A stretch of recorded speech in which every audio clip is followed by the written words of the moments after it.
Air signs, tignan po natin kung ano yung mensahe para sa iyo ngayong araw. Keep in mind po na ito ay general reading lamang. So, hindi po lahat ay makaka-relate. So, be open-minded. Sa mga hindi pa po nakasubscribe dito sa ating channel, please subscribe na po kayo. And pa-like na din po ng ating video. At sa mga nice po mag-avail ng ating private readings ng ating Evil Eye Amulet. Ayan. Makikita nyo po yung link sa description box. Tarot Intentions by Aliana Reyes. Yan po ay necklace, okay? Ayan, necklace po yan. Cleanse muna po natin yung space, your energy. Message na lang po kayo if you are interested. Sa Pinas lang po ako nag-ship for now. Yan, di ko pa siya maasikaso. Okay, mag-alala soon. Mag-ano na din tayo international. But for now, dito muna tayo sa Pinas. Mag-ship. Ayan po. Siksik, liglig at umaapaw na blessings ang paparating para sa iyo, air signs, ngayong araw na ito.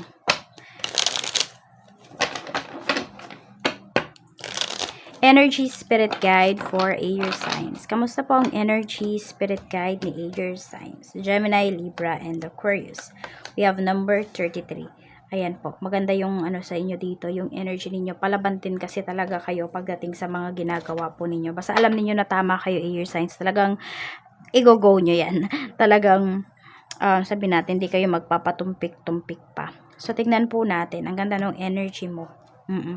Tapos, meron din ako nafe-feel dito na recovery para sa inyo. Pwedeng regarding yan sa mental health ninyo, sa physical health, or sa kaperahan po ninyo.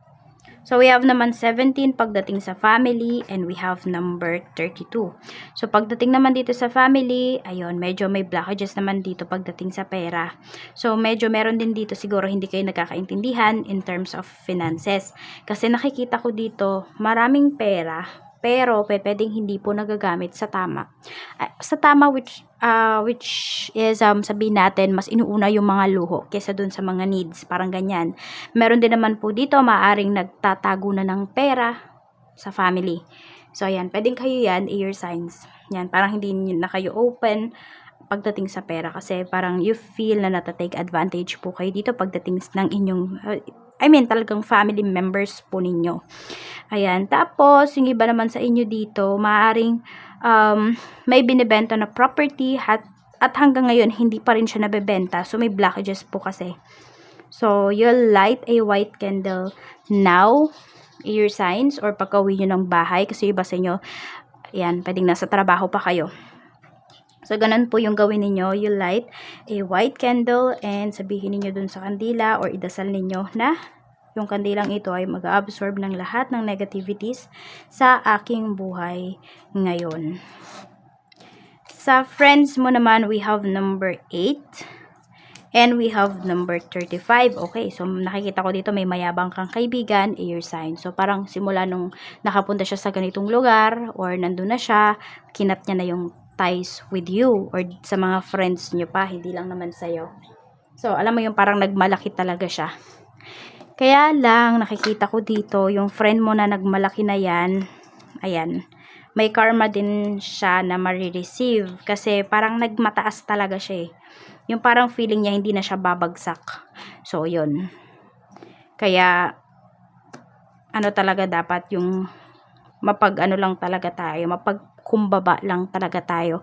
Parang kahit ano pa yung narating natin sa life, we should, yung parang alam mo yun, wag mo masyadong iangat yung bangko mo, magpakumbaba ka pa rin. Kasi di natin alam ang, di ba, ang galaw ng mga, tables will turn. Kaya, always stay your feet on the ground. So, we have naman, pagdating sa love life, we have number 48. At meron tayo ditong number 25. So, some of you, ayan, kayo din ng asawa mo or ng person mo, maring nag-aaway yung iba sa inyo, air signs, because of money. Ayan. Meron din ako nakikita dito, hindi po nagiging honest sa inyo pagdating sa pera. So, meron kayong mga friends and mga friends. Meron kayong, ayan, about sa love life, maaaring iba sa inyo, kinukuhanan po kayo na hindi ninyo alam. Ano na kayo dito eh, parang nalilito na yung iba sa inyo. Ayan. So, mag-ingat po kayo kasi tingnan ninyo yung taong ka-deal ba ninyo is honest ba talaga yun sa inyo? Love ba talaga kayo yan? Or pera nyo lang po yung kailangan ng taong yan? So, tignan natin kung ano pa yung mensahe para sa iyo pagdating naman po sa kaperahan. Meron dito ba sa parang, kunwari mag-asawa, hindi kayo nagiging honest pagdating sa inyong kaperahan. O, di ninyo pinag-uusapan. So, parang nagkakaroon ng lamat na hindi naaagapan ba. Sa pera naman, ayan, maganda naman yung kaperahan ng karamihan talaga sa inyo, air signs. Okay, so pwede nga yung kayo talaga yung nagdadala ng positive energy, ng good news, good enough money sa inyong pamilya, sa, kaya ninyong buhayin yung inyong sarili. So, we have number 19. So, kung may mga dealings ka man dito, ngayong araw, very positive yung energy na pinapakita dito. Talagang ito po ay sabihin natin na mako-close deal mo ito.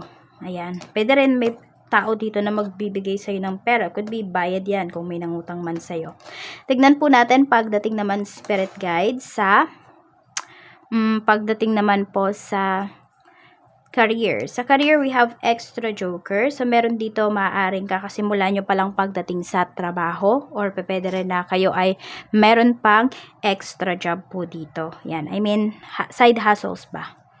Ayan, we have number 52. Pero meron dito, ayan po, pwedeng first day or could be first month pa lang po ninyo pagdating dito sa inyong trabaho, nandun pa talaga yung urge ninyo na matuto, na, madami pang matutunan pagdating dito sa inyong trabaho. Ayan, 43. Yung iba sa inyo, magugulat na lang kayo. Pwedeng may malaking offer sa inyo dito pagdating sa work. So, pagbutihin nyo pa talaga yung inyong trabaho. Parang nakikita ko kasi dito, air signs, kayo lang yung ma-o-offera ng ganitong offer. Hindi po siya hindi siya indecent proposal. Magandang offer talaga siya pagdating sa trabaho. At pagdating naman po sa inyong negosyo, we have number 5. Napakagandang energy din. Ayan po yung pinapakita sa inyo. And we have number 38. So, sabi ko nga diba dito, may recovery talaga. So, kung meron man pong mga tao na magtatangka po na manloko sa business ninyo, or mag-take advantage po sa inyo, air signs, talagang babalik ka agad sa kanila yun. Yung energy na ganon. Sabi natin kung naloko ka man, meron ding manloloko dun sa tao na yun at mas malala pa yung ginawa. Yung gagawin nun sa kanya. Ganon. Parang ang bilis kasi nung karma, air signs ng mga taong nanakit po sa inyo. Maaring yung iba sa inyo, hindi nyo na nakikita yung karma nila, pero sila, ramdam nila yon at nagsisisi yung ibang tao na may ginawa nga talaga sa'yo, katulad nitong kaibigan mo na to. Check po natin reminder sa universe. Ayan, maging happy ka daw at maging kontento sa kung ano man yung mga mayroon ka at magpatuloy pa rin na air signs na i-feel yung mga cups mo. Maaring yes, ngayon kontento ka, pero alam mo sa sarili mo na may mga cups ka pa, may mga goals ka pa na kailangan mo pa talagang or gusto mo pang ma-achieve in life. So, magpatuloy ka lang daw dito and be grateful, be happy sa kung ano yung mayroon ka. So, we have number 33, 17, 7, 35, 6, 43. Ayan po yung inyong mga lucky numbers. Kung di nyo naman po nataypan yung mga lucky numbers natin, ayan po. Nandiyan na po lahat. Tignan nyo na lang kung ano ba yung gusto ninyong piliin. Yan lamang po. Maraming salamat po sa walang sawang pagsuporta ninyo dito sa aking channel. Mag-iingat po kayo always and more blessings to come. Bye-bye!